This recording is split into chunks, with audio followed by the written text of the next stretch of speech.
Hey guys, Fernando doing another video for Modern Survivalists. Happy 2020 everyone. In this case, I'd like to talk about the shooting that took place in Texas in a Texas church.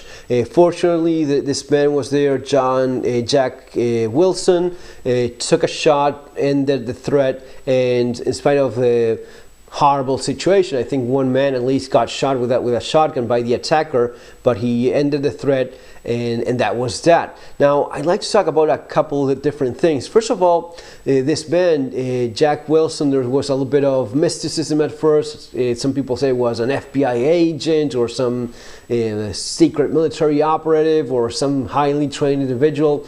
Other people were saying no, that he was just an average guy that just happened to be doing security for his church, volunteering for that, and that's it. It's neither one nor the other, really. Jack Wilson is a firearms instructor. He did some time as a volunteer police officer many years ago, but most of all, regarding this case, what came into play was him being a firearms instructor and obviously being someone that is dedicated to his craft. He's obviously a very good shot. He's not a high-end competition guy. He's not a high-speed, low-drag tactical guy, but he's decent enough in his craft, which is being a firearms instructor, and in this case he volunteered for the security at his church and took it to heart, did it properly, seriously, took the matters seriously enough as he was supposed to, and that's how it ended up being that when things did go wrong, as they did, he was prepared for that. So a couple things. First of all, there was a discussion about the gun he had, SIG 229 and 357 SIG. 357 SIG is one of my favorite calibers. For many years in Argentina, my choice was a Glock 31 and 357 SIG. I would have my Glock 17 for practicing, for training, and my 357 SIG for defense. It's the exact same gun in terms of the form factor. That's one of the things that's nice about it. You can shoot with this, use the same holster, the same magazine carriers. It's all the same because it's the same shape. The only thing that's changing basically is the barrel. So it's a very nice round. It's a very powerful round. Sometimes people think, oh, 357 SIG is just pure hype. It's just like a 9mm. No, you see in the video, there is footage. You see in the video how the head of the guy goes doom, like hit with something powerful, and that is 357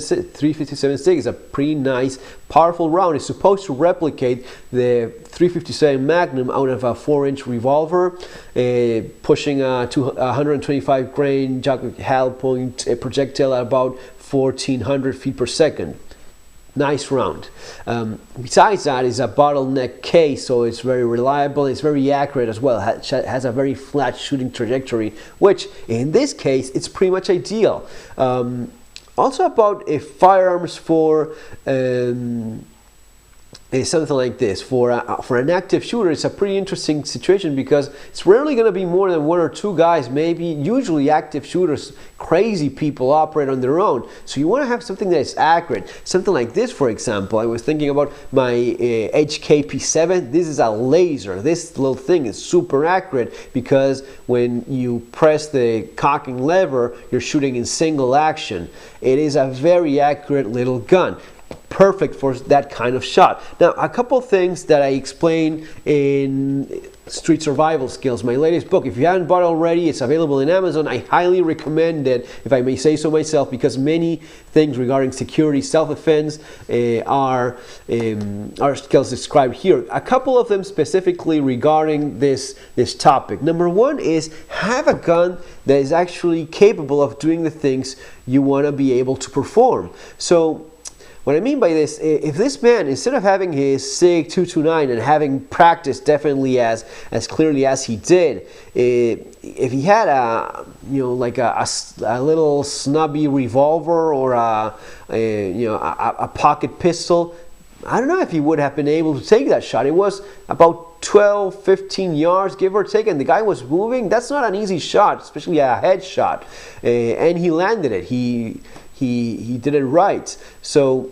have a gun that is actually capable of taking those shots. Then second is invest your time wisely when you are. This is something I explain in the book as well. We know none of us has unlimited resources in terms of time or money. Both of those are quite rare for most of us. Now, if you are doing firearms training, taking a class, that's fantastic. If you're participating also in shooting competitions, which many of us do, try to be smart about that and invest it wisely. So if one of the things I explain in the book is use the same gun. If you have a concealed carry gun, your concealed carry gun, the gun you have for classes, for tactical training classes, and the gun you use for practical shooting competitions should always be all the same gun. That's how you make the most of your trigger time. If you have your IPSC tank folio for open category shooting and the thing is this big, has a compensator this large, red dot, and the thing barely moves when you're shooting, maybe you're going to be winning all the competitions in the planet or not, because it's really not about the gun. But if you want to squeeze that time and get the most gun for your for whatever group you're shooting in, and you're carrying something else, then that time spent on that sport will not translate into something that's practical on the street. Now, if you do all of these with the same gun, no matter how well or bad you do in competition, doesn't matter. You're practicing with the same firearm. I was reminded of something that happened in one of the last competitions I was in. I was shooting with my Glock, and the guys had placed one of these goddamn little plates at 20 yards away. And of course the guys because you shoot production and open, right? If you had your production pistol and you had something like a Glock with combat sights, it's gonna be a little bit worse than if you have a gun stretched at the maximum capabilities of what the production allows. With nicer sights, that sort of thing. Sure, but if that's not your same carry gun, then that time you're spending it there will not work. But if you have the same gun, let's suppose you have your Glock 17 for everything. You use it for your classes, you carry it, and you use it for IPSC, right? And you're kind of struggling with a little plate 20 yards away, or you sucked at it with time, you missed even a couple shots. When something like this happens for real on the street, you're going to be much better at it. That little plate that was impossible 20 yards away, so all of a sudden is ahead 15 yards away, and it's going to be an easier shot, and you're going to be more likely to be able to deliver it, right? Also, one of the things to keep in mind is it's not all the same. This man, Jack Wilson, may not have been an FBI agent or a police officer or a high-speed, low-drag tactical guy, but he was, again, very decent at his trade of being a firearms instructor. Took it to heart, not only in the gun, not only in the training that he obviously had been practicing those headshots, but also in how he was, his awareness level, something that he also insists a lot about in the book.